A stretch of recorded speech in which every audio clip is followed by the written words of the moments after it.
예배하는 자가 영과 진리로 예배할지니라. 아멘.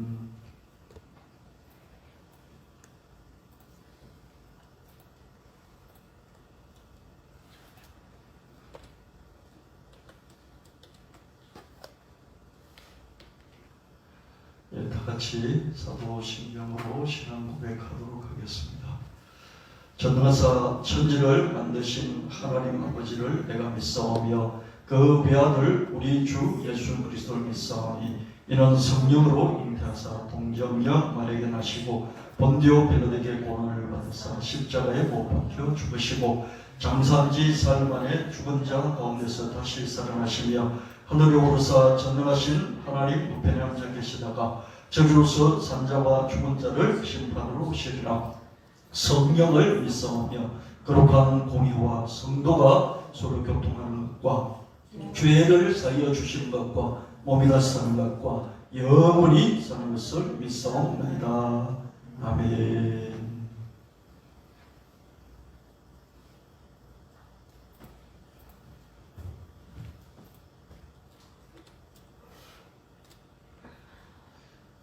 오늘 대표기도 하시도록 하겠습니다. 이 시간 우주 성남왕성을 정리하시고 경영하시는 주님을 찬양합니다. 이 땅에 사람으로 오셔서 죄와 죽음에서 우리를 구원하신 주님을 찬양합니다. 오직 주님의 은혜로 우리가 주님을 믿고 주님을 계속 알아가게 해주셔서 고맙습니다. 이 어려운 시대를 살아가는 우리 각자의 고단한 형편에도 불구하고 오늘 주님께 나와 예배드릴 수 있어서 감사합니다. 주님을 사랑하는 우리 마음이 희미해지고 주님을 믿는 우리 믿음이 약해진 것을 회개합니다. 주님 나라와 주님 을을 먼저 구하지 못하고 우리 욕심부터 앞세운 것을 회개합니다. 이 땅에서 코로나 바이러스 감염증이 속히 완전히 사라지게 하시고 그럼에도 불구하고 우리가 적응하고 생존하고 번성하게 하시길 간구합니다. 이 시간 다시 주님 말씀을 붙잡습니다. 주님의 땅 우리의 사랑과 믿음을 다시 회복하고 그래서 기적적인 삶을 일궈내고 주님께 큰 영광을 돌리는 우리가 되기를 간절히 원합니다. 우리 주 예수 그리스도 이름으로 간절히 기도하옵나이다. 아멘. 말씀 다 들어서 읽겠습니다. 같이 한 목소리로 드리겠습니다. 믿음은 우리가 바라는 것들에 대한 실물이며 내 믿음대로 될지어다. 내 믿음대로 되라. 내 믿음대로를 구원하였으니 내 믿음이 크도다. 믿는 자에게는 능히 하지 못할 일이 없느니라. 나를 믿는 자는 내가 하는 일을 거두할 것이요 믿는 자들의 이런 표직이 따르리니 그 말하는 것이 이루어질 줄 믿고 마음에 의심하지 않으면 그대로 되리라. 대저시 하나님만한 믿음이 있었더라면 이 복나무들어 우리가 뽑혀 바다에 심겨라했을 것이요 믿음이 대저시 하나님만큼만 있어도 이 산을 명하여 여기서 저기로 옮겨지라 하면 옮겨질 것이요 믿음이 없이는 하나님을 기쁘시게 하지 못하나니 믿음은 들음에 승하며 들음은 그리스도의 말씀으로 말미암았느니라. 아멘. 찬송 288장 예수를 나의 구주 삼고 주님 앞에 드리도록 하겠습니다.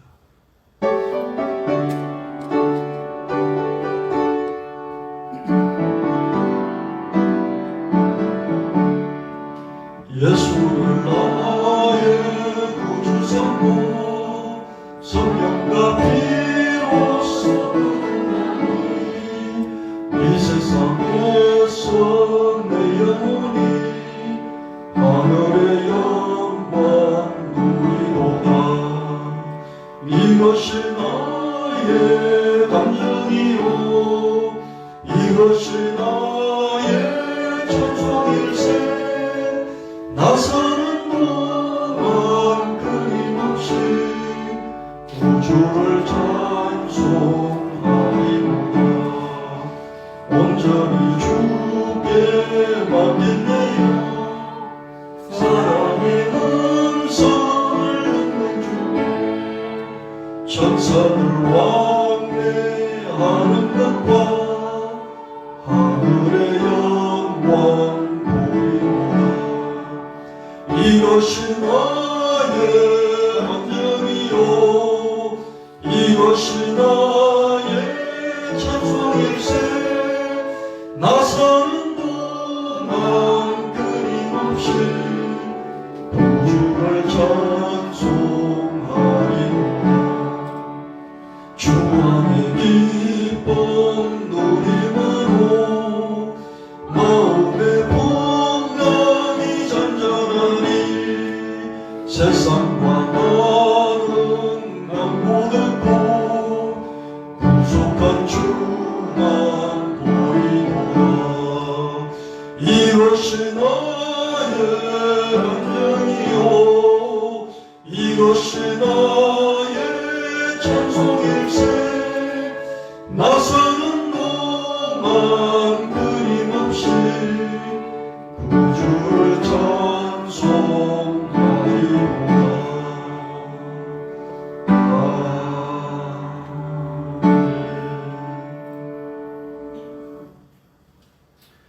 하나님 말씀 같이 나누도록 하겠습니다. 오늘 말씀 요한복음 1장 1절로 4절 말씀인데요. 태초에 말씀이 계신다. 이 말씀이 하나님과 함께 있었고 이 말씀이 하나님이시다. 이 말씀이라는 그분이 태초에 하나님과 함께 계시면서 만물을 창조했다. 모든 만물이 이 말씀으로 말미암아 지어졌다. 이렇게 기록하고 있습니다. 태초에 말씀이 있었고요. 하나님과 함께 계셨을 뿐만 아니라 이 말씀이 하나님이셨고 이 말씀이 만물을 창조했습니다. 말씀에 창조하는 능력이 있다. 이걸 우리가 이 말씀을 통해서 알 수 있고요. 창조하는 것은 말씀이 창조한다. 우리가 노력하고 또 우리가 계속해서 힘을 합해서 창조하는 것 같지만 말씀이 창조를 한다. 근데 이 말씀은 하나하나의 단어로 있을 뿐만 아니라 또 이 단어들이 응집되어 있는 어떤 방향성을 갖고 응집되어 있는 테마로 구성되어 있고요. 이 테마를 쫙 펼치면 또 여러 이야기로 확장이 됩니다. 말씀을 땅으로 치면요, 워드는 흙이나 또는 돌멩이와도 같다고 할 수 있고요. 테마는 상과도 같습니다. 그렇다면 이야기는 뭐냐? 이야기는 이 평야가 있고 거기 돌이 있고 흙이 있고 또 뚝뚝 솟은 그런 산들이 있습니다. 평야에 산들이 있을 때 이 산은 작은 동네산도 있을 뿐만 아니라 큰 태산 같은 그런 산도 있습니다.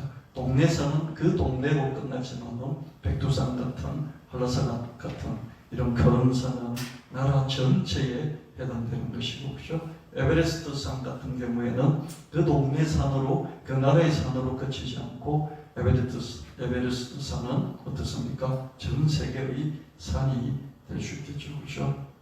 말씀에도 이렇게 이 돌멩이와 같은 이런 말씀이 있는가 하면 이 말씀에도 이 동네 디산과 같은 그러면서 한라산, 백두산 같은 그런 산이 있는가, 그 나라에 해당되는 산이 큰 산이 있는가 하면 전 세계적으로 그렇죠? 히말라야 산과 같은 그런 산이 있는 걸 볼 수 있습니다. 그 동네 산이기도 하고 그 나라의 산이지만 어떻습니까? 전 세계인들의 산으로 주목받는 이런 산들이 있죠.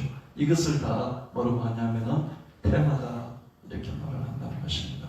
그러면 이야기는 뭐냐? 이 테마들이 다 이렇게 펼쳐져 있는 이런 평지와도 같고요. 이 모든 것을 합해서 우리는 말씀이다. 이렇게 붙여보는 정의를 내려보는 것이죠. 이 요한복음 1장 1절부터 3절 말씀은요, 창조에 관한 그런 말씀인데요. 워드와 테마와 스토리로 만들어져 있습니다. 여러분, 우리가 힘이 없을 때 우리가 늘 의지하는 말씀들이 있는데 그게 창세기 말씀이에요. 그렇죠? 창세기는 창조부터 시작을 하기 때문에요. 창세기는 읽을 때마다 우리에게 큰 힘을 주는 것을 볼 수가 있습니다. 창조가 있는 것이, 창조라는 큰 산이 있는 것이죠. 그 큰 산에서 모든 것들이 출발해서 이 요한계시록까지 창조의 이야기가 펼쳐지는 걸 볼 수 있습니다. 창세기 2장 16절 17절 말씀에 여호와 하나님이 그 사람을 명하여 이르시되 동산에 있는 모든 나무의 나무의 열매는 내가 네 마음대로 먹되 선악을 알게 하는 나무의 열매는 먹지 말라. 먹으면 반드시 내가 죽는다. 이렇게 말씀하십니다. 창세기 3장 6절 7절 말씀에 그 여자가 그 열매를 따먹고 자기와 함께 있는 남편에게도 주매 그도 먹은지라. 이에 그들의 눈이 밝아져서 자기들이 벗은 줄 알고 무화과나무 잎을 엮어 침으로 삼았더라. 이 말씀은 인간의 계약의 위에 하나님과 맺은 계약이 있습니다. 하나님이 네 마음대로 해라. 그리고 이 선악을 알게 하는 이 나무의 열매를 먹지 말라. 자, 도장 찍어. 그래서 계약을 했어요. 근데 이 인간이 일방적으로 이 계약을 파기하게 됐습니다. 그래 그에 관한 말씀이고 그에 관한 워드 테마 스토리인 걸 볼 수 있습니다. 로마서 5장 12절 말씀은요. 그러므로 한 사람 아담 하와로 말미암아서 제가 세상에 들어왔어요. 이 죄라는 것은 계약을 위배한 이것이 죄였죠. 그죠? 이런 죄가 계속 쌓이다 보니까 노아 홍수 같은 그런 하나님의 심판이 있었고 노아 홍수 심판만으로 되지 않고 죽음이라는 이 죽음이 사망이 들어오게 됐습니다. 이와 같이 모든 사람이 죄를 짓게 되기 때문에 사망이 모든 사람에게 미치게 되는 것이죠. 이것이 기독교의 이 뭐라고 그럴까요? 인간에 대한 인간론. 하나님이 창조하시고 죄를 짓고 죽음에 이르고 또 구원을 받아야 할 그런 존재로서의 이 인간에 대해서 정의를 내려주고 있습니다. 인간의 죄와 죽음에 관한 그런 말씀이고 워드 테마 스토리. 여러분 이 테마는 뭡니까? 인간의 죽음에 관한 것이죠. 죄와 죽음. 이 죄와 죽음은 이 기독교 역사에서 또 교회에서 끝없이 많이 되풀이되면서 설교되어지고 있는 그런 테마라고 볼 수 있죠. 그렇죠? 그래서 한편의 설교가 완성돼서 교회에서 설교를 하게 되면 그게 스토리로 전개돼서 들려지게 되는 것입니다. 요한복음 3장 16절 말씀에 하나님이 세상을 이처럼 사랑하사 독생자를 주셨으니 이는 그를 믿는 자마다 멸망하지 않고 영생을 얻게 하려 하심이라.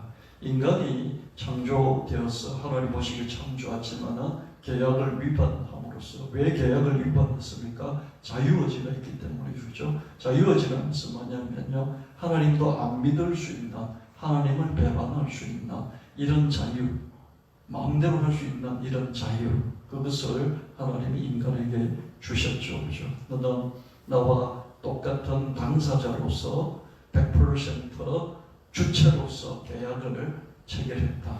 너는 이 계약을 지켜야 한다. 나도 지키겠다. 인간이 파기함으로 죄를 짓고 죄 때문에 사망이 들어와서 우리는 죄와 사망에서 뭔가 해결함을 받아야 되는 것이죠. 이 해결을 받기 위해서 하나님이 독생자를 주셨다. 이 독생자를 알고 믿고 아는 자마다 죄와 죽음에 이르지 아니하고 영생을 얻게 한다. 이렇게 말씀하고 있습니다. 인간의 구원에 관한 그런 말씀이고요. 이 말씀, 이런 테마, 이런 이야기가 어떻게 되어집니까? 성경을 관통해서 계속해서 우리에게 흘러내려오고 있습니다. 창세기 3장 21절에 보면 하나님이 아담과 하와를 찾아오셔서 짐승을 죽여서 피를 흘리고 그 가죽으로 새로 옷을 입혀 주신 걸 볼 수 있습니다. 거기부터 시작된 하나님의 구원의 역사가 요한계시록까지 계속 이어지죠. 그죠? 이런 것을 테마다 이렇게 말씀합니다. 마태복음 1장 1절 6절 말씀에 아브라함과 다윗의 자손 예수 그리스도의 족보다 아브라함은 이삭을 낳았다. 유다는 다말에게서 베레스를 낳고 살몬은 라합에게서 보아스를 낳고 보아스는 룻에게서 오벳을 낳고 오벳은 이세를 낳고 이세는 다윗 왕을 낳으니라. 다윗은 우리아의 아내에게서 솔로몬을 낳고 야곱은 마리아의 남편 요셉을 낳았다. 마리아에게서 그리스도라 칭하는 예수가 나시니라. 하나님이 세상을 이처럼 삼아서 독생자를 주셨는데 그 주시는 방법이 이 아브라함부터 쭉 흘러내려오면서 이 요셉이 태어났고 요셉과 청혼해서 결혼한 이 마리아를 통해서 예수 그리스도가 태어났다. 이제 예수 그리스도를 통해서 구원의 역사가 펼쳐질 것이다. 이런 테마, 이런 이야기가 전개되고 있는 걸 볼 수 있습니다. 아브라함과 다윗의 자손인 예수 그리스도의 구원사에게 관한 그런 말씀이고 그런 테마 스토리인 것을 볼 수 있습니다.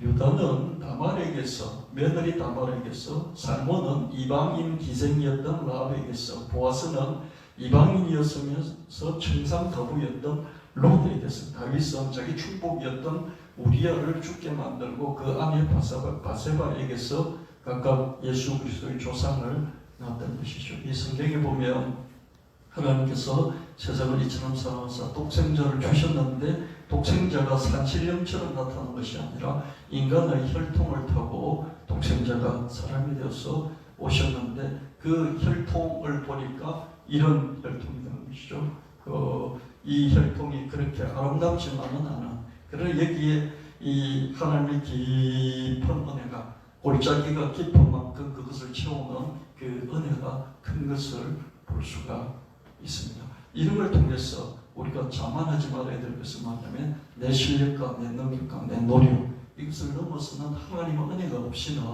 우리가 하나님 앞에서 큰 일을 할 수가 없고 대대손손 하나님의 사람으로, 하나님의 그런 집안으로 세워지기 어렵다는 것입니다. 그래서 여러분들이 열심히 살고요, 최선을 다해 늘 하나님을 의식하시면서 사시고, 그럴 뿐만 아니라 하나님 은혜가 없이면 정말 우리의 노력과 우리의 실력이라는 것은 보탬은 될지라도 그것이 우리의 미래, 내가 죽고 난 이후도 우리의 자손까지 영향을 미칠 수 있는 것이 아니구나 하는 이런 이 믿음을 굳게 갖게 되시기를 예수님의 이름으로 축원합니다.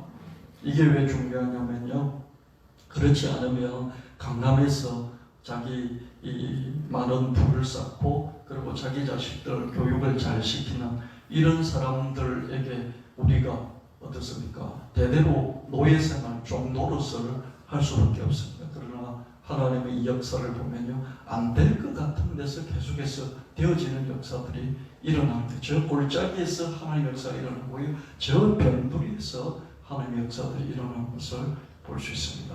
아멘. 이렇게 우리 성도들이 많지 않은 교회입니다. 아주 작은 변두리의 작은 교회입니다. 이런 골짜기에서, 이런 변두리에서 하나님 놀라운 역사가 얼마든지 일어날 수 있는, 그것이 하나님의 예정이고 하나님의 선택이고 하나님의 섭리와 하나님의 선제적인 은혜다. 이걸 우리가 깨달아야 할 것입니다. 아담에서부터 노아로 이어지고 아브라함으로 이어지고 아브라함의 정손주였던 유다로 이어지고 유다 가문에서 다윗이 나타나고 다윗의 가문을 통해서 예수 그리스도가 오게 됩니다. 예정과 선택의 이런 족보, 은혜와 믿음의 이런 족보, 이런 예정과 선택, 은혜와 믿음을 이길 수 있는 사람은 아무도 없습니다. 어떤 부자도 어떤 힘이 있는 강력한 사람도 하나님이 예정과 선택, 그래서 먼저 선제적으로 베푸시는 은혜와 그 은혜 속에서 자라나는 강하게 뿌리를 내리는 이 믿음을 이길 수가 없는 것이, 여러분 어떻게 미미했던 저렇게 뭔가 흠결이 많았던 유다 지파가 아무런 흠결도 없고 강력했던 요셉 지파를 능가할 수 있었겠습니까? 예정과 선택, 은혜와 믿음, 이 덕분인 것이죠. 창세기 49장 22절 26절 말씀에 요셉은 무슨 한 가지 고생 끝에 무슨 한 가지가 그 가지가 담을 넘어도다. 내 아버지 하나님께로 말미암았나니 그가 너를 도우실 것이요 전능자로 말미암나니 그가 내게 복을 주실 것이라. 위로 하늘의 복과 아래로 깊은 샘의 복과 젖먹이는 복과 터의 복이로다. 여러분 이게 창세기 49장에 아버지 야곱이, 아버지 이스라엘이 12아들들에게 축복하는 그런 말씀이에요. 이제 죽기 전에, 별세하기 전에 아들 한 사람 한 사람에게 예언적인 그런 축복을 합니다. 요셉에 대해서는 무성하다, 무성한 가지다. 하늘의 복도 있고 샘의 복도 있고 터의 복도 있고 젖먹이는 복도 있을 것이다. 이렇게 축복하고 있습니다. 요셉과 그 자손의 풍성한 복에 관한 예언의 말씀입니다. 이게 이런 테마와 스토리로 요셉의 후손들에 대해서 쭉 성경은 기록을 계속해서 해가면서 스토리를 펼치고 있죠. 그렇죠? 요셉은 한마디로 말하면 풍성하다, 복을 많이 많이 받은 사람이다. 풍성하다. 이렇게 우리는 요약할 수가 있을 것입니다. 여러분, 저와 여러분 계속 구하는 게 뭡니까? 풍성의 복이지 않습니까? 할렐루야. 풍성의 복이죠. 이렇게 번성하면 좋겠습니다. 이렇게 풍성했으면 좋겠습니다. 자자손손 물질의 복을 풍성히 주시옵소서. 터의 복을 풍성히 주시옵소서. 가산이 넉넉하고 풍부할 뿐만 아니라 자손이 집안이 풍성하고 번성케 하옵소서. 이렇게 우리 기도하죠. 그죠? 요셉은 그런 지파였고 그런 가문이었고 그런 사람이었습니다. 그래서 여러분이 물질적으로 또 집안이 풍성하기 위해서는 요셉과 같은 복을 주시옵소서. 이렇게 우리 기도할 수 있을 것입니다. 여호수아 14장 4절 말씀에 보면 내가 애굽으로 와서 내게 이르기 전에 애굽에서 내가 낳은 두 아들 에브라임과 므낫세는 내 것이라. 로벤과 시므온처럼 내 것이 될 것이요 이는 요셉의 자손이 므낫세와 에브라임의 두 지파가 되었음이라. 이렇게 말씀하고 있습니다. 창세기 48장 5절에서 이 12아들에 대해서 이스라엘이 야곱이 각각 예언적인 축복을 하기 전에 이 야곱이 이제 너무 쇠약해서 벨살 때가 다 됐어요. 눈도 멀어버렸어요. 그랬더니 이 소식을 요셉이, 국무총리 요셉이 그 바쁜 중에도 이 소식을 듣고 두 자식을 데리고 자기 아버지를 찾아갑니다. 그랬더니 아버지가 이 누구, 아니 당신 손자지 않습니까? 그랬더니 야, 내가 이 애굽으로 네 찾아오기 전에 너가 애굽에서 낳은 두 아들이구나. 이 에브라임과 므낫세는 내 것이다. 므낫세가 장자예요. 에브라임이 차자예요. 근데 자꾸 므낫세 에브라임이라 하지 않고 에브라임 므낫세라 이렇게 말합니다.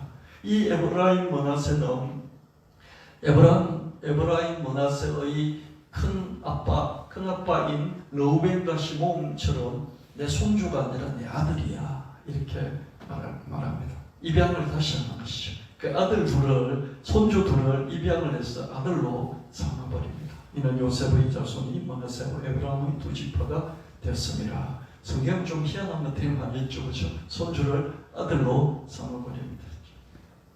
요셉의 두목, 곧 장자권. 장자는 성경의 장자의 표시는 뭐냐면 우리나라는 조선시대 보면 장자에게 모든 재산을 다 몰아주고 그랬어요.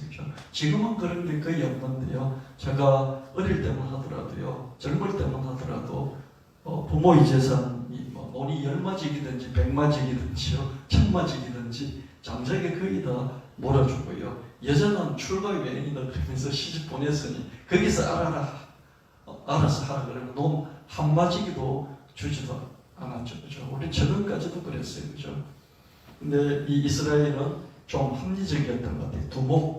두 배를 주고 장자에게는. 그죠? 그런 사회적인 관습이 있었습니다. 이런 요셉이 장자다. 요셉은 12형제 중에 11번째거든요. 11번째인데 그 집안 전체를 먹여 살린 그 공로를 인정해서 아버지가 장자라고 임명을 준 것입니다. 거기에 관한 말씀이고 그런 테마 스토리가 쭉 계속해서 이어지는 것을 볼 수가 있습니다. 창세기 48장 13절 14절 말씀에 오른손으로, 야곱의 오른손으로는 손주 에브라임을 이스라엘의 왼손을 향하게 하고 왼손으로는 므낫세를 이스라엘의 오른손을 향하게 하여 이끌어 그에게 가까이 나아가며 요셉이 자기 아버지에게 나아갈 때 에브라임과 므낫세 둘을 데리고 갔습니다. 이스라엘이 오른손을 펴서, 이스라엘은 야곱입니다. 이스라엘이 오른손을 펴서 차남 에브라임의 머리에 얹고 왼손을 펴서 므낫세의 머리에 얹으니 므낫세는 장자로도 팔을 붙잡고 얹었더라. 이게 무슨 말씀이냐면요, 요셉인지 자기 아버지가 기력이 세서 앞도 잘 보지도 못하고 이렇게 데리고 간 거예요. 그래서 이제 이 할아버지가 손주들 보고 내 아들 둘로 삼고 그리고 축복을 하는데, 그죠? 당연히 장자니까 장자를 오른손으로 축복하게 하고 차자를 왼손으로 축복하게 하려고 그렇게 요셉이 배치를 시켰다는 거예요. 그죠? 그렇잖아요. 지금은 오른손 왼손 구별이 없습니다. 근데 성경에서는 오른손이 좀 더 힘이 있다 이렇게 보는 거예요. 이해되십니까? 여러분 오른손에 힘이 더 있고 왼손에 힘이 없고 그런 거 아닙니다. 성경은 그냥 간섭대로 오른손에 힘이 좀 더 있다 이렇게 보는 거예요. 그렇죠? 그래서 예수님이 하나님은 오른편에 앉았든지 왼편에 앉았든지 상관이 없어요. 근데 성경은 이런 관점에 따라서 예수님은 하나님 보좌 우편에 앉으셨다 이렇게 말하는 거예요. 아멘? 이해되시죠? 그죠? 오른편, 여러분 천국에 오른편이 어디 있고 왼편이 어디 있습니까? 이해되십니까? 천국은 무한대의 어떤 세계인데 거기에 동서남북 사방에 오른편이 있고 왼편이 어디 있겠습니까? 천국이에요. 맞습니까? 하나님이 이렇게 사람처럼 여기 딱 이렇게 앉아 계십니까? 그래서 오른편이 있고 왼편이 있습니까? 하나님이 영이신데 어떻게 여기 앉아 있는 데가 딱 보좌가 있고 옆에 오른쪽이 있고 왼쪽이 있겠냐고요. 그렇게 여기는 것이죠. 하나님 계시고 그 오른편에 힘이 더 있을 것이다. 그래서 오른편에 예수님이 앉으셨다 이렇게 말씀하시는 것이죠. 예수님 하나님이 이렇게 폼 잡고 계시고 오른편에 예수님 옆에서 딱 자리 잡고 계시고 그런 모습이겠습니까? 천국이요. 그래서 성경은 오른쪽에 힘이 있다. 그래서 우파들이 우리는 우파다. 우파가 하나님 파다. 뭐 이렇게 주장하는 뭐 좌파는 여기는 사탄이 있어. 뭐 이렇게 말하는데 이거는 그냥 성경을 너무 터무니없이 이렇게 이해를 한 것입니다. 이스라엘의 관점은 오른쪽에 힘이 있다고 본 것이죠. 그래서 축복을 할 때 오른손으로 축복을 해야 더 큰 축복을 받을 수 있다. 이렇게 자기들이 관념적으로 그렇게 이해를 하고 있었던 것이죠. 그렇죠? 그런 사회에서는 그렇게 해야 되겠죠. 그렇죠? 그래서 장자에게 축복을 더 많이 해달라고 합니다. 근데 할아버지가 눈이 멀어서 장자인지 차자인지 몰라요. 그런데 이렇게 팔을 바꾸는 거예요. 이해되십니까? 이렇게 바꿔서 축복을 해줘. 그죠? 딱 둘러앉아 이렇게. 창세기 38장 20절 말씀에 그의 아버지에게 이르되 아버지여 요셉이 야곱에게 이스라엘에게 말하기를 그리 마옵소서 이는 장자에게 오른손을 므낫세의 머리 위에 얹어소서 하였으나 그날에 그들에게 므낫세와 에브라임에게 축복을 이르되 이스라엘이 너로 말미암아 축복하기를 하나님 내게 에브라임 같고 에브라임을 먼저 앞세우고요 오른손으로 에브라임을 축복하고 왼손으로 므낫세를 축복하면서 에브라임을 먼저 앞세우고 볼 수 있습니다. 에브라임을 므낫세보다 앞세웠더라. 자기 아버지는 당연히 어떻습니까? 장남 우선으로 축복해 주기를 원했죠. 오른손으로 이렇게 했습니다. 성경에 보면 이상한 그런 것들을 우리가 볼 수 있는데요. 여기서 우리가 느끼는 건 뭡니까? 이 성경을 그대로 해석해가지고요. 이 성경을 그대로 해석해가지고 아버지들이 봐라. 너희들을 축복하는 게 내게 있어. 아버지에게 축복이 있는 거야. 그러면서 자식들을 이렇게 앉혀놓고 축복하는 걸 볼 수 있습니다. 그거는 옳다고 생각합니다. 아버지에게만 축복권이 있는 게 아니라요. 어머니에게도 축복권이 있습니다. 이때 이 당시에는 전형적인 가부장 사회에서 어떻습니까? 아버지가 축복을 가지고 있었다 그렇게 믿었고요. 그렇게 실행을 했던 것이죠. 지금 예수 그리스도 안에서 남녀 구별 없이 아버지에게도 축복권이 있고 어머니에게 축복권이 있는 줄 믿으시기를 바랍니다. 오른손이든지 왼손이든지 축복하면 하나님께서 받으시면 그대로 임하는 줄 믿게 되시기를 축원합니다. 여하튼 야곱은 어땠습니까? 손주를 자기 아들로 삼고 그 아들을 축복하되 차남을 앞세워서 2배로 축복한 것을 볼 수 있습니다. 이게 성경에 나와 있는 그런 요셉과 에브라임 지파에 관한 그런 테마와 스토리가 쭉 전개되는 것을 볼 수 있죠. 요셉의 차남이었던 에브라임의 이름이 풍성이에요. 요셉이 받은 축복도 뭡니까? 풍성이죠. 그죠? 네. 에브라임 풍성이다. 풍성에 관한 예언의 말씀과 그런 테마 스토리가 전개되는 것을 볼 수가 있습니다. 창세기 49장 8절 12절은 이제 유다에 관한 이 야곱의 축복이 나오는데 유다야 너는 내 형제의 찬송이 될지라 내 손이 내 원수의 목을 잡을 것이요 내 아버지의 아들들이 내 앞에 절하리로다. 유다는 사자새끼로다. 그 규가 홀이 지팡이가 유다를 떠나지 아니하며 통치자의 지팡이 그 발 사이에서 떠나지 아니하기를 실로가 예수님이 그리스도가 이 통치자의 지팡이의 실제 주인이 오시기까지 이르리니 그에게 모든 백성이 복종하리로다. 여러분 보십시오. 절을 받은 자가 누구입니까? 꿈을 2번 꾸고 형제들에게 절 받은 자가 누구죠? 요셉이잖아요. 그렇죠? 근데 이게 이 야고보의 예언하는 축복을 보면요, 요셉이 아니라 이 유다가 형제들이 절을 하게 될 것이다. 이렇게 축복을 하고 있어요. 성경이 이상해요. 찬송이 된다. 형제들이 이렇게 떠받들어 올려주는 거죠. 이렇게 떠받들어 올려준 게 누구예요? 요셉이었잖아요. 근데 예언은 유다에게 향하고 있는 것을 볼 수 있습니다.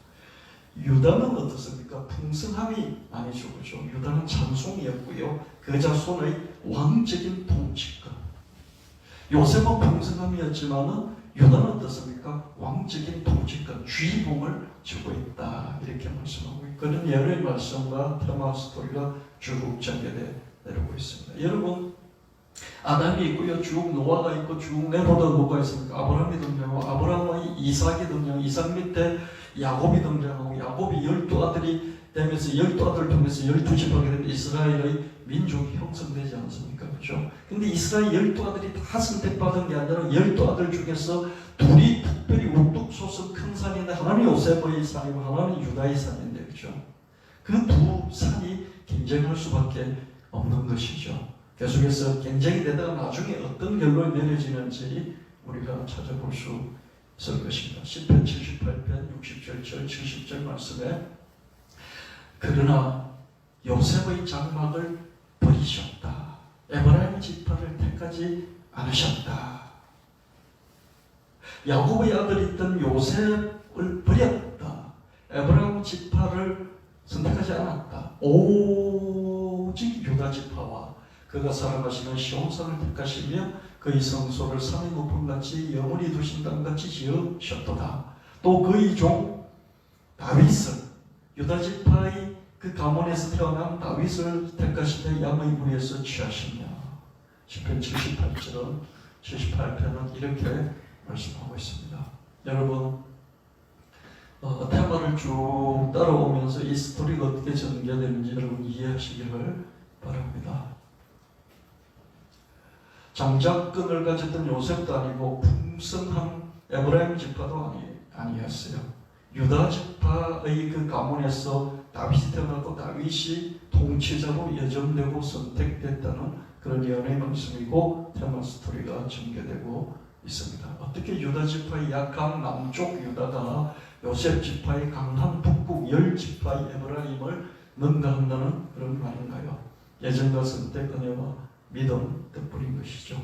하나님이 일방적으로 예정을 하시고 선택하시고 예정하고 선택했기 때문에 어떠함에도 불구하고 은혜를 부어주시고 은혜를 자꾸 받으니까 믿음의 뿌리가 견고해지는 걸 볼 수 있습니다. 여러분, 인간의 사랑도요, 부모의 사랑이나 누군가의 사랑이 불보지면 삐딱하게 나갔던 그런 이 청소년들도 결국 청년 때 되돌아오고 장년 때 되돌아와서 큰일을 하면서 뿌리를 내리는 걸 볼 수 있습니다. 그렇지 않은 사람도 있죠. 그죠? 그러나 대부분 그렇게 되죠. 그러나 하나님의 사랑을 풍성하게, 은혜를 풍성하게 받는 경우에는 이 믿음이 견고해질 수밖에 없습니다.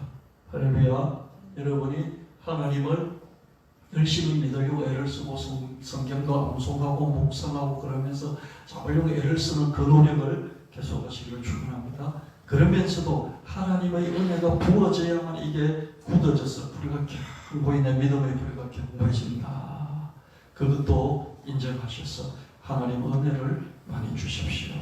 제가 열심히 하나님 믿겠습니다. 제가 열심히 하나님 말씀 붙잡겠습니다. 그러나 하나님 은혜가 내리지 않냐며 하나님의 햇빛이 하나님의 그 비가 이 땅에 내리지 않냐면 제가 깊이 믿음의 불을 내릴 수 없습니다. 이 믿음, 이 고백을 늘 중심에 갖고 사는 저와 여러분 되시기를 축원합니다. 사무엘하 7장 16절 17절 말씀에 너 집과 너 나라가 내 앞에서 영원히 보존되고 내 왕위가 영원히 경고하리라 하셨다 하라. 나단이 이 모든 말씀들과 이 모든 계시대로 나에게 말하니라. 제가 이 말씀을 처음에 제가 청년 때 이 말씀을 봤을 때요, 참 성경은 뻥도 많이 친다 이런 생각을 했었어요. 왜냐하면 다윗의 집이 무엇이 영원히 보존됐습니까? 그죠? 망해가지고 저 포로로 다 잡혀가지고 자식들이 죽고 눈이 뽑히고 막 그랬지 않습니까? 그죠? 너 왕위가 영원히 경고하리라. 망했거든요. 다윗의 왕조가 아예 망해버렸고 없어져 버렸어요. 그죠? 그래서 이런 말씀을 보면서 제가 그랬죠. 야, 성경이 왜 이렇게 좀 지나가다 없어져 버린 이런 걸 가지고 이렇게 뻥을 칠까?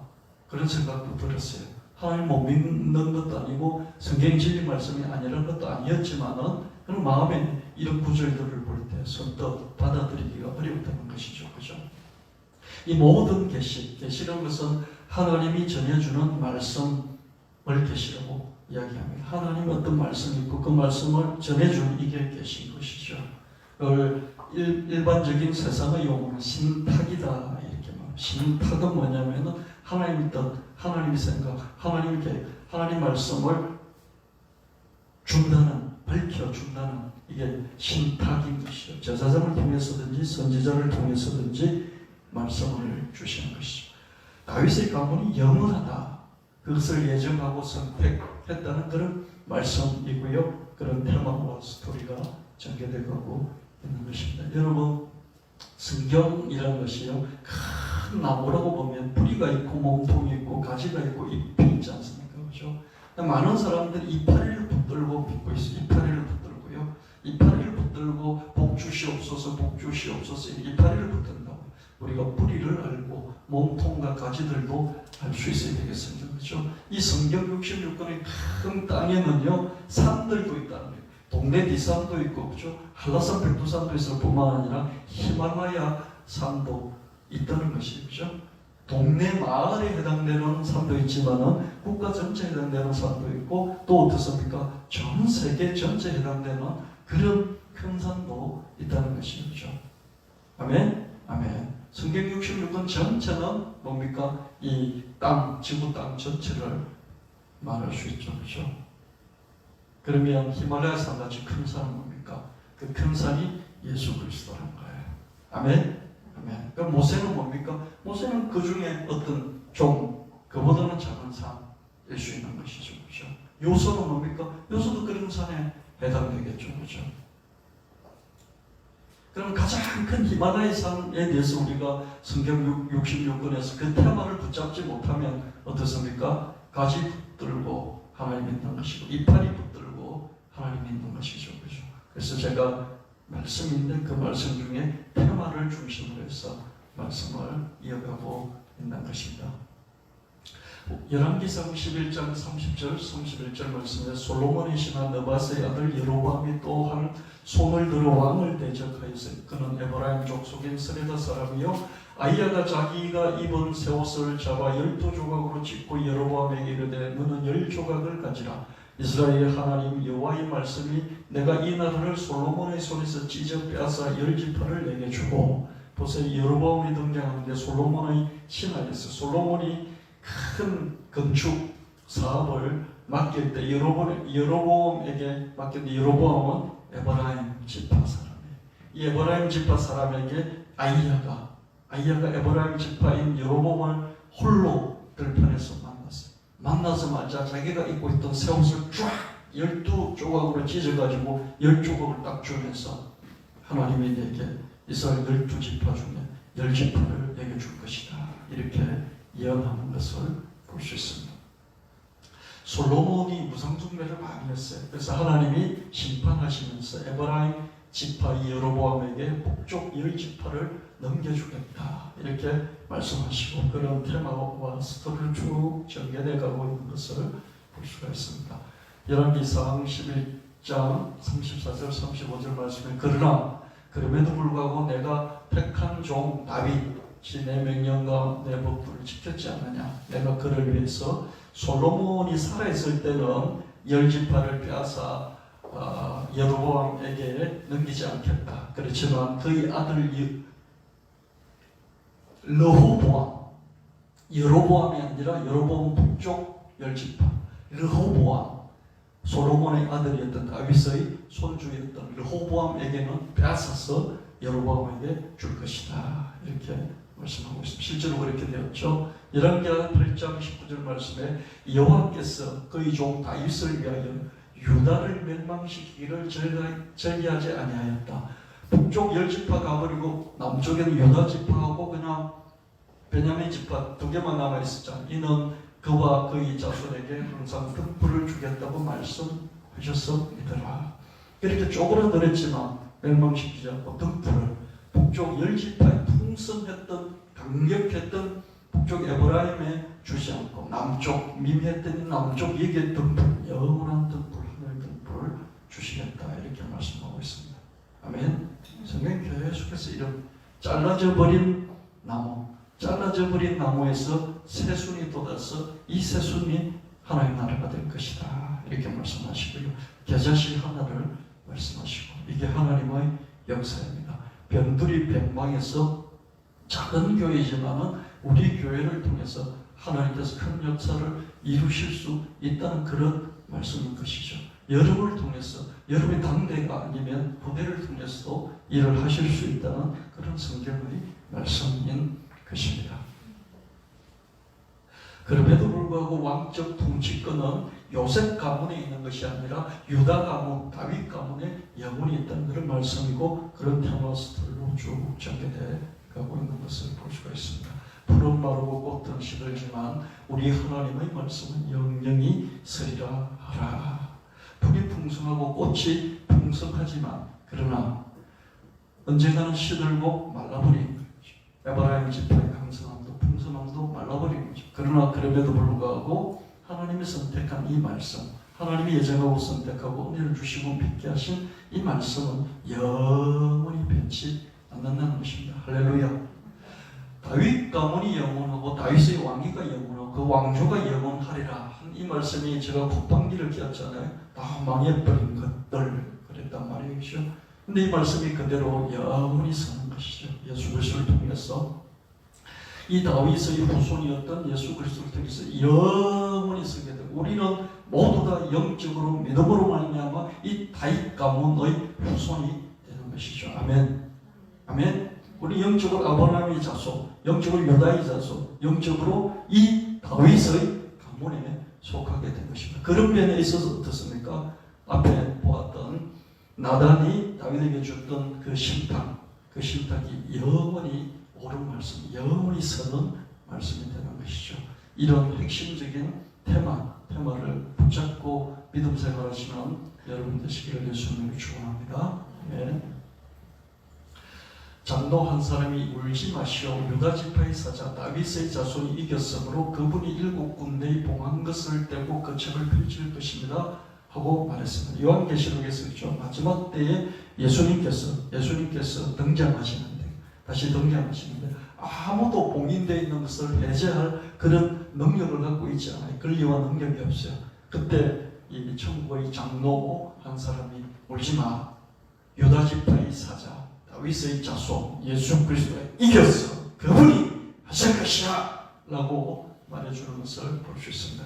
구원주이실 뿐만 아니라 마지막 심판주이신 예수 그리스도는 유다 지파의 라이언, 유다 지파의 사자야. 유다 지파가 쭉 내려오고 있는 그 중에 사자야.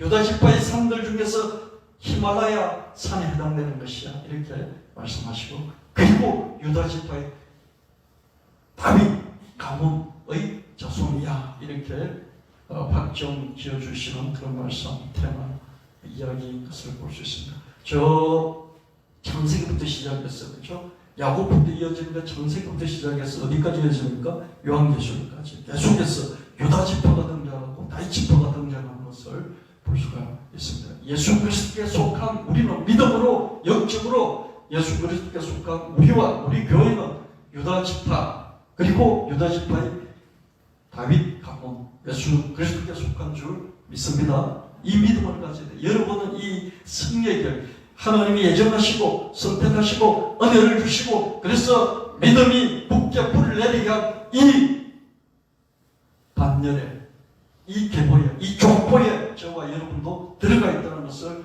믿으시고 당당하게 흔들지 말고 믿음 생활을 하셔야 합니다. 유다 지파가 요셉 지파를 넘나했고 다윗 자손이 에브라임의 자손을 넘겼습니다. 에브라임 자손이 얼마나 강력합니까? 다윗은 어떻게 했다고, 하나님 어떻게 선택했다고요? 양치는 우리에서 그 양도 막 1000마리, 10,000마리 키우는 양이 아니고 자기 아버지 양 몇 마리 키우는 그 우리에서 다윗을 하나님이 선택하셨다. 하나님의 예정과 선택, 은혜와 믿음이 모든 것을 이기게 만들어 줍니다. 이 하나님의 약속의 말씀이 있는 사람, 그 말씀을 늘 자기 곁에 두고 끝까지 지켜나가는 사람, 그 사람에게 믿음이 있습니다. 믿을 실자는 사람에게 말씀이 있는 것이죠. 사람의 말이 있어도 믿음이 있죠. 사람이 약속해놓고 그 약속을 자기 곁에 두고 잊지 않고 잡고 그거 내가 네가 네하고 한 말 내가 기억하고 있어. 그럴 때 그 사람이 신뢰가 가지 않습니까? 네가 한 말 내가 기억하고 있어. 신뢰가 가지 않습니까? 네가 했던 말 내가 기억하고 있어. 잊지 않고 있어. 그 말을 내가 지키려고 노력하고 있는 중이야. 지금 힘이 없어서 못 지킬 뿐이지. 그 말씀 내가 잊어버린 것 아니야. 네하고 약속했던 그 말을 내가 기억하고 있어. 지킬 거야. 그렇게 말했을 때 그 사람이 지금 지킬 힘은 없을지라도 그런 자세를 보면서 마음의 중심을 보면서 신뢰할 수 있지 않습니까? 그렇죠? 하나님 말씀에 대해서도 여러분 그렇게 하셔야 된다는 거예요. 하나님 말씀 내게 임했고 그 말씀을 내가 붙잡고 그 말씀이 이루어질 것이라고 믿고 놓치지 않고 지금도 하나님 앞에서 하나님 이 말씀 지금 이루어지지 않았지만 하나님 가장 좋은 때 이 말씀 이루어질 줄 믿습니다 라고 계속해서 반복하면서 고백한다면 하나님이 그 사람 보고 어떻게 이야기하겠습니까? 네가 옳다.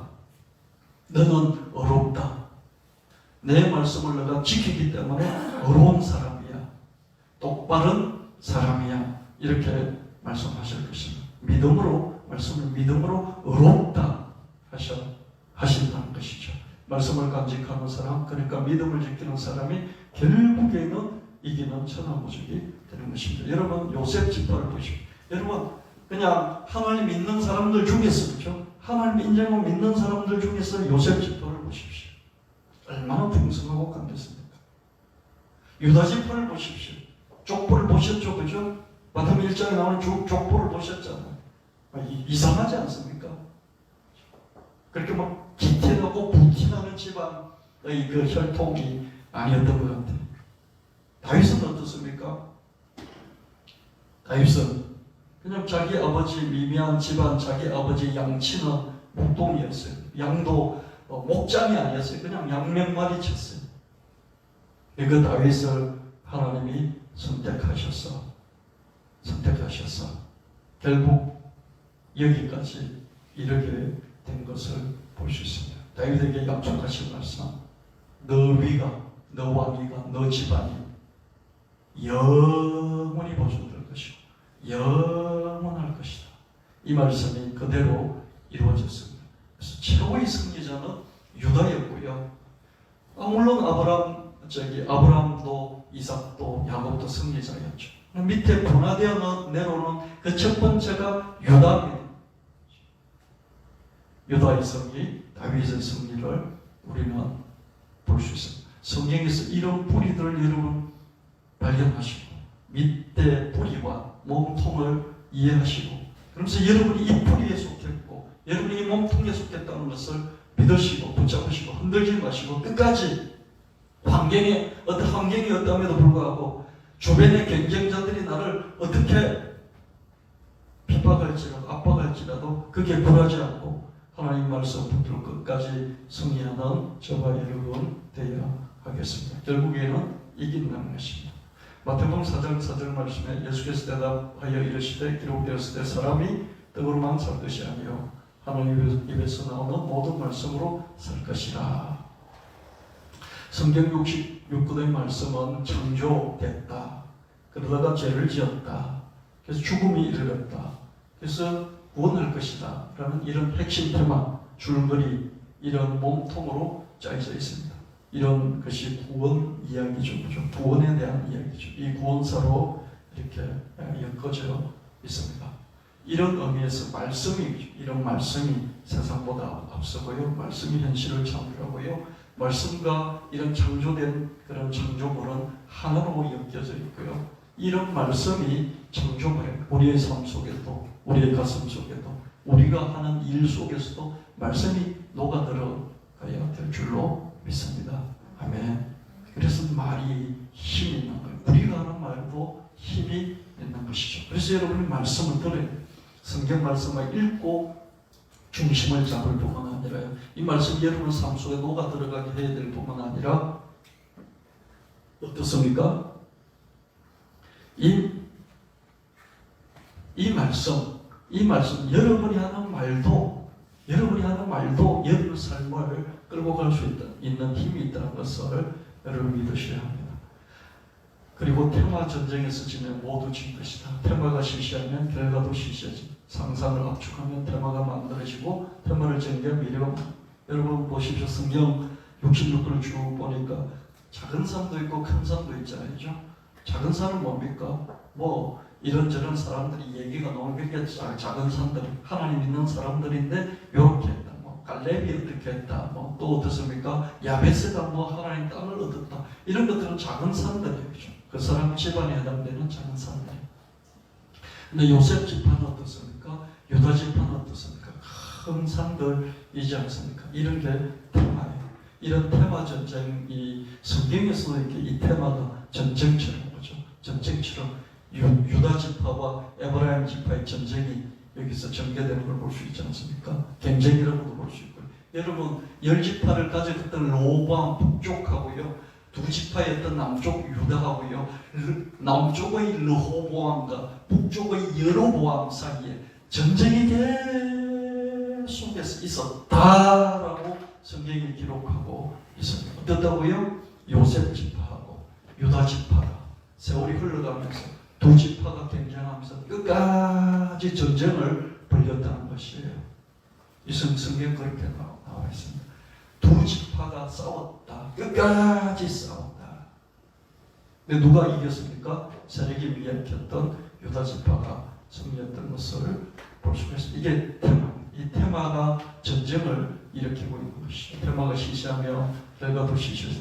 여러분의 삶 속에서도 굵직한 큰 성과도 같은 테마가 있어야 됩니다. 하나님 믿되 이렇게 지역 말단적인 이파리만 붙들고 믿는 것이 아니라 굵직한 것을 이해하고 그 굵직함 속에 내가 있다는 것을 여러분 확실히 인식하고 그걸 놓치지 않고 믿어나가는 우리가 되어야 되겠습니다.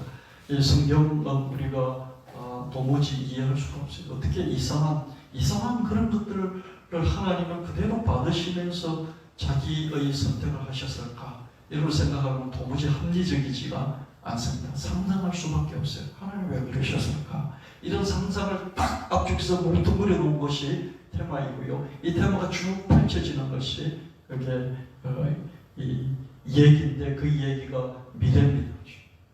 결국 다윗이 최종적인 승리를 하게 되는데요. 그 승리를 하게 되는 그 미래가 다윗은 몰라요. 그냥 죽고 끝이에요. 자손이 후손이 어떻게 될지 몰라요. 그렇죠? 그러나 어떻습니까? 미래가 쭉 이 테마 속에서 펼쳐져 강들 우리 성경을 통해서 볼 수 있는 것이죠. 저와 여러분도 믿음을 지키다가 죽고 나면 내 자식들이 내 손주들이 그 후대가 어떻게 될지 몰라요. 그렇죠?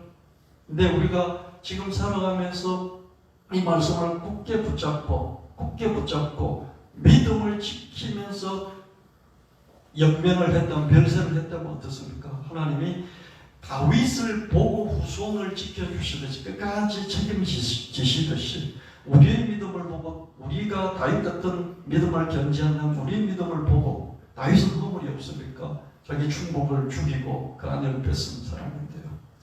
이 믿음을 끝까지 지키려면 어떻습니까? 하나님이 다윗을 보고 후손까지 책임져 주시듯이 우리 후손도 책임져 주실 줄 믿습니다.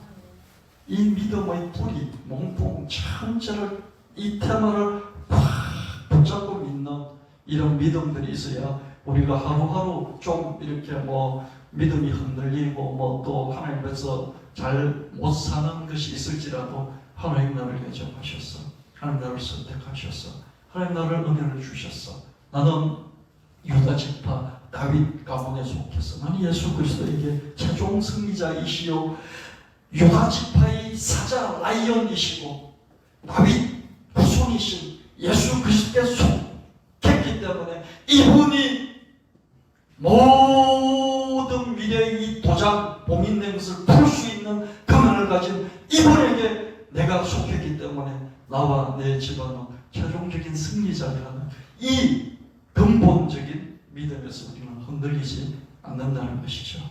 그런 믿음을 확보하고 끝까지 견지하시는 저와 여러분 되시길 축원합니다. 다음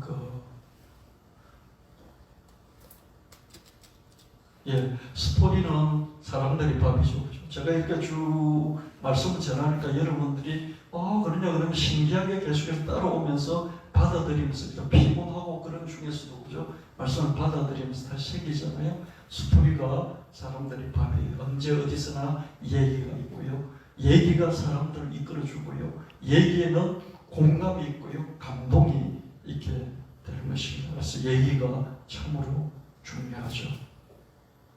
여러분 살아가면서요. 이야기를 놓쳐버리고 살아요. 말씀을 놓치고 살고요. 말을 놓쳐버리고 살고요. 글을 놓쳐버리고요. 단어의 중요성을 놓쳐버리고요. 이 테마, 내가 정말로 핵심을 붙들고 사는 한 이 테마를 놓쳐버리고요. 그걸 뿐만 아니라 뭘 놓칩니까? 우리가 뭘 놓쳐요? 이 얘기를 놓쳐버려요. 성경에서 지역말단적인 그런 성경 구절 하나 그죠? 연말연시, 송구영신 예배 때 받았던 그 성경 구절 하나 붙들고 그렇게 예수를 믿는 것이죠. 그렇게 믿으면 안 돼요.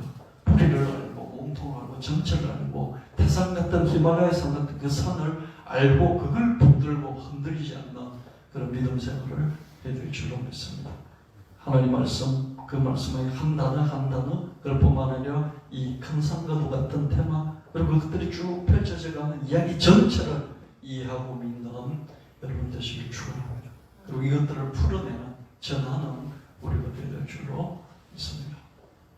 이는 물이 바다를 덮은 같이 여호와의 영광을 인정하는 것이 세상에 가득함이니라. 교회 안에서는 말씀을 설교하고 테마를 설교하고 스토리를 설교하고 교회 밖에서는 말씀의 양말을 팔고 테마 양말을 팔고 스토리 양말을 팔고 이렇게 제가 교회 안에서 교회 밖에서 이렇게 좀 전략을 짜서 계속해서 해나가고 있는데 이 세력이 좀 미약하지만 하나님 계속 도와주실 줄로 믿습니다. 어떤 분이 저보고 양말을 구독하자, 신문 구독하듯이 구독하자 그러면서 제게 연락을 여러 번이 주셨는데 한 번은 제게 계속해서 딴 것 하지 말고 이거 우리 같이 합시다. 그래서 제가 그냥 아직 그렇게 하려면 최소한 10클레 정도는 있어야 되거든요. 많으면 한 100클레 정도 있어야 그렇게 할 수 있어요. 구색이 갖춰져야 되거든요. 근데 2클레밖에 없잖아요. 그렇죠? 그랬더니 한 4, 5개월 정도 아무 연락이 이제 안 됐죠. 그래서 어제 다시 전화를 했더니 한번 해보자 그랬더니 코로나 좀 잠잠해지면 합시다. 그러고 있습니다. 천하에 다니며 만민에게 복음을 전파하라. 예수님께서 천하에 다니며 복음을 전하라 이렇게 말씀했습니다. 흩어져 보내는 재래식의 복음 전파가 있고요. 모여서 오게 하는 플랫폼식 복음 전파가 있습니다. 서울역에 이렇게 성당장이 있잖아요. 여기는 사방에서 몰려들죠. 그렇죠? 인천공항의 성당장이 있잖아요. 여기는 전 세계에서 몰려들죠. 그렇죠? 이런 걸 플랫폼 성당장이다. 이렇게 말합니다. 여러분 다양한 온라인 플랫폼이 있죠. 이마트도 플랫폼이 사람들이 몰려들잖아요. 그렇죠? 가는 게 이마트가 뭐 우리한테 와서 뭘 주는 게 아니죠. 그렇죠? 근데 어떻습니까? 보내잖아요. 그렇죠? 사람을 보내는 게 아니라 몰려오게 만들어죠. 이마트, 홈플러스 뭐 이런 것이죠. 그렇죠? 근데 이마트는 홈플러스보다 더 강력한 게 뭡니까? 온라인에 홈페이지나 딱 만들어 놓은 쿠팡 같은 게 더 강력해지고 있죠. 그렇죠? 이해되십니까? 서울역, 인천공항, 이마트, 홈플러스 이런 것들은 눈에 보이는 성강장이에요. 그런 걸 플랫폼이라고 그래요. 그래서 동서남북 사방에서 오게 만들죠. 그렇죠? 근데 쿠팡은 어떻습니까? 당근마켓은 어떻습니까? 거기는 전국에 있는 사람들이 몰려오게 하는데 어떻습니까? 자기가 갖고 있는 휴대폰의 홈페이지 안으로 몰려들어오게 만들죠. 그렇죠? 이런 쿠팡 같은 것도 플랫폼이다. 이렇게 말하고 있습니다. 그래서 말씀의 플랫폼, 테마의 플랫폼, 스토리의 플랫폼을 만들면 선교사를 파송하지 않더라도 복음을 듣기 위해서 오도록 만드는 게 가능하다는 것이죠. 앞에 거 부탁드립니다. 이사야서 60장 1절 5절 말씀, 일어나 빛을 발하라. 하나님의 영광이 내게 임했다. 나라들이 네 빛을 보고 왕들은 너 강령을 보고 나올 것이다. 눈을 들어 사방을 바라보라. 무리가 다 모여 온다. 너가 기쁘고 놀라고 또 환장할 것이다. 왜? 부가 너에게 오고 재물이 너에게로 올 것이다.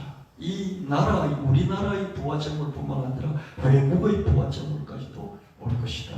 이렇게 말씀하십니다. 하나님의 영광이 임하고 그 빛이 비치면 무리와 부와 재물이 찾아오게 되는 것이죠. 이사야서 60장 11절 말씀에 저 구름같이 비둘기같이 날아가는 것 같이 날아오는 자들이 누구냐? 내 성문이 항상 열려 주야로 닫히지 않고 사람들이 내게로 이방 나라의 재물들을 가져오고 포로로 끌어 사람들을 데리고 올 것이다. 구름대같이 비둘기대같이 사람들의 재물들이 몰려오는데 24시간 주야로 그리고 포로 잡힌 듯이 몰려올 것이다. 여러분 이게 있는 이마트에 여러분 24시간 가십니까? 아니잖아요. 근데 쿠팡은 어떻습니까? 24시간 가져오죠. 이런 식으로 플랫폼이 대세인 그런 시대를 살아가고 있습니다. 이사야서 60장이 인간적인 면에서 사회적인 그런 세상적인 면에서 이미 이루어졌죠. 그죠? 그런 작은 자가 천명을 이루고 약한 자가 강국을 이룰 것인 때가 되면 하나님이 신속하게 이루시는데 어떻습니까? 이미 이 페이스북 플랫폼은 그 회원수가 뭐 20억 뭐 어쩌고 17억 어쩌고 그러고 있습니다. 3억 명 인구가 3억 명이 미국이에요.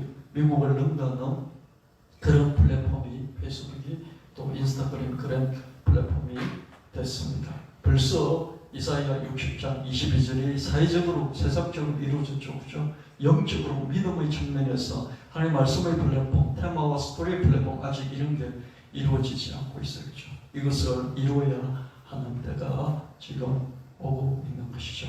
말씀 테마 스토리 플랫폼을 만들어 수많은 무리가 몰려오게 만들어야 합니다. 이게 하나님 나라의 확장이 되겠고요. 이게 창조한국이고요. 이게 제가 부르짖는 그런 콘텐츠 제국이 될 줄 믿습니다. 주님 우리 교회를 사용해 주실 줄 믿습니다. 아멘. 쿠팡도 있고 그죠? 페이스북도 있고 구글 인스타그램도 있고 유튜브도 있고 다 있는데 왜? 하나님의 이 말씀, 위대한 말씀과 하나님의 이 테마의 말씀과 스토리 이건 왜 이런 플랫폼이 없을까? 그런 생각을 많이 하고요. 1억 명 이상 되어지는 그런 영화들은 나오는데 그죠? 왜 기독교의 이런 하나님의 구원사, 인류를 구원하는 이런 영화들은 1000만 명 관객을 동원하는 그런 영화도 나오지 않을까? 저는 늘 그런 생각을 평생 목회하면서 20년 목회하면서 계속 해왔습니다. 그래서 우리 교회가 이런 걸 한다면 그 한 집 앞밖에 그 미약한 다윗 지파였지만 하나님이 거기서 등불이 나게 하시는 그런 역사가 우리 교회 통해서 일어나지 않을까 그런 말씀을 저와 여러분하고 같이 나누는 것입니다. 찬송가 545장 예언의 아버지가 예배도 이 찬송 부르시고 준비한 영어를 하나님 드리도록 하겠습니다.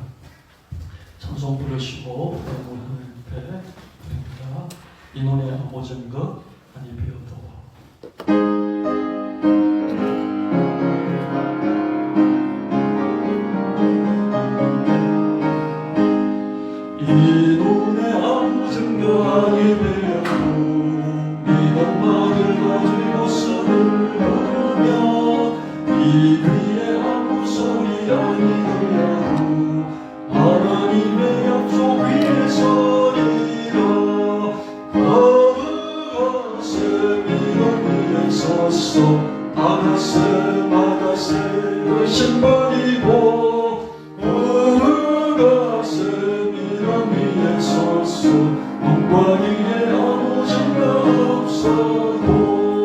이 눈에 보기에는 어떠한지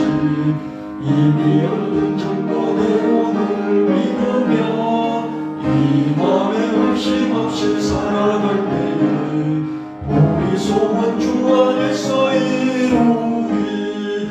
걸어가세 믿음 위에 섰어 나가세 의심 버리고 걸어가세 믿음 위에 섰어 꿈과 위에 아무 장벽 없어도 주님의 거룩함을 두고는 생각 주 하나님 아버지는 참 믿구나. 그 귀한 모든 약속 믿는 자에게 남지 못할 무슨 일이 있을까. 걸어가세 믿음 위에 섰어 나가세 의심 버리고 걸어가세 믿음 위에 섰어 꿈과 위에 아무 장벽 없어도. 같이 기도하시겠습니다. 하나님 아버지, 예배 드렸습니다. 마음을 드렸습니다. 몸을 드렸습니다.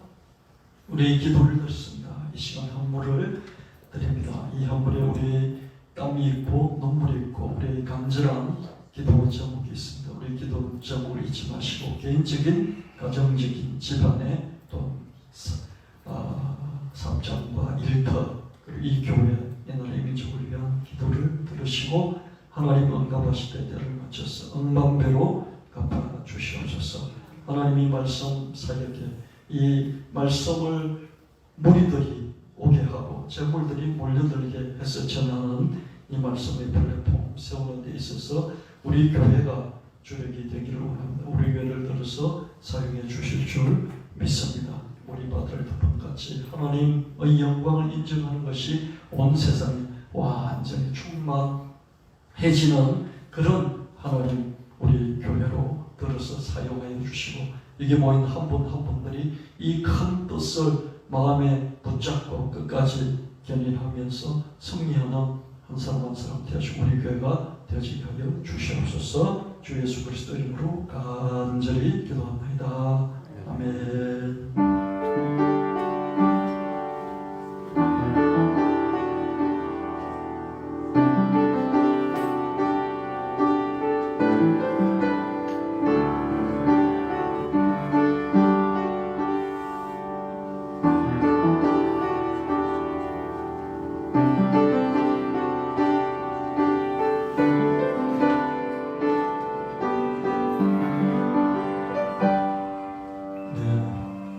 띄워주시기 바랍니다.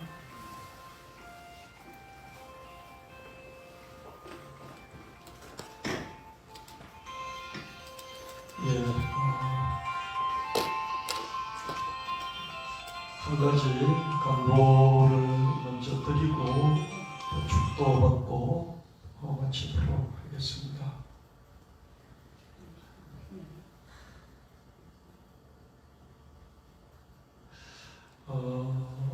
올해 처음 들어서면서요 우리 교회 새 목표가 있었습니다. 창립 20주년 기념주일에 우리 각 사람 각 성도가 또 교회가 큰 영광 돌릴 기회를 주시옵소서. 저도 1년 내내 기도했고요. 여러분들도 또 기도 수요 중보기도 때도 기도를 했습니다.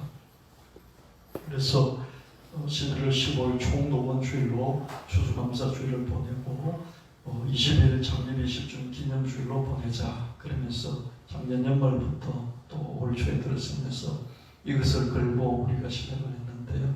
코로나 목병을 만나서 예배조차도 근근히 드렸고 저 같은 경우에는 저 자신이 먼저 살기 위해서 믿음이라는 말씀 주제로 그 테마로 말씀을 개발해서 거의 한 10개월 동안 전하면서 저 자신이 살려고 하나님 앞에 살려고 발부동을 쳤던 그런 한 해였습니다. 그래서 이렇게 올 한 해를 마무리했으면 좋겠습니다. 추수감사주일에 창립 20주년 기념 축하 감사도 같이 하고요. 자원하는 성도는 자발적으로 특상품 과일 한 박스씩 준비해서 드리고요. 작아도 좋아요. 최고로 된 그런 것을 싼 것을 사지 마시고 특성품을 사셔서 이렇게 박스씩 드리면 좋겠고요. 화분과 꽃도 상품으로 드리고 축하떡도 선물로 준비해서 하나님께 드리면서 다 우리가 나누어 갖게 될 것입니다. 창립 20주년 기념주일 22일에는 제가 과거를 돌아보고 미래를 선포하는 그런 말씀으로 주일을 준비하고요. 고단한 올해였지만 여기까지 은혜로 이끌어 주셨습니다. 남은 두 달을 잘 마무리하고요. 믿음으로 예배 전이하시고요. 코로나가 어떻든 상관없이 예배는 전해드립니다. 즐거이 헌물을 하시고요. 또 즐거이 추수감사주일 또 기념주일 헌금을 힘껏 해 주시기를 바랍니다. 지난 거의 두 달 동안 9월, 10월 재정적으로도 많이 어려웠지만 그 고비를 여러분들이 헌금해 주셔서 다 메꾸고 또 넘어왔습니다. 또 풍성하게 주님께서 올 한 해를 마감해 주시길 바라고요. 우리 이 본교회적으로는 뭐 큰 타격이 없었다고 볼 수 있습니다. 그러나 서울 사역은요 한 40명씩 모이면서 새 힘을 갖고 한번 대대적으로 해보려고 하다가 코로나 때문에 이렇게 많이 위축돼서 매주 예배는 계속 드렸습니다만 아주 소수, 극소수 인원으로 좀 모이고 있는 그런 상황입니다. 우리가 이 추수감사 주일과 창립 기념 주일을 또 은혜롭게 잘 믿음으로 마감을 하며 하나님께서 우리 한 사람 한 사람 우리 가정의 일터의 사업장에 또 우리 교회에 큰 복을 주시고 다윗 지파해 주신 그 은혜와 예정과 선택의 섭리대로 우리를 이끌어가게 되실 줄 믿습니다. 다 같이 일어나셔서 631장 부르시고 축도함으로 예배를 마치도록 하겠습니다. 오늘 계란 삼지직송 나온 것을 바로 갖고 온 계란이 있습니다. 한 가정당 하나씩 가져가시면 좋겠습니다. 우리가 오랫동안 식사를 못하지 않습니까? 저걸 오늘 특별히 준비를 했으니 한 판씩 가져가셔서 교회 식사 대용으로 사용하시면 좋겠습니다. 631장 함께 드립니다.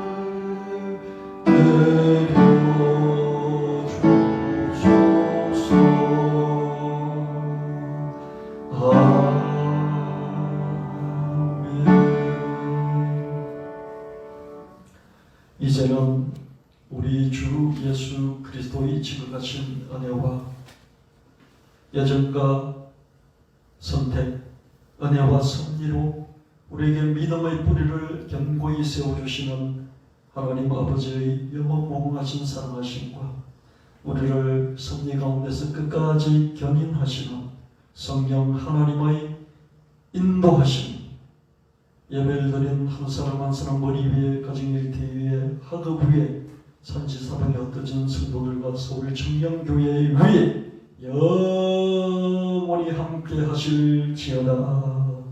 아멘.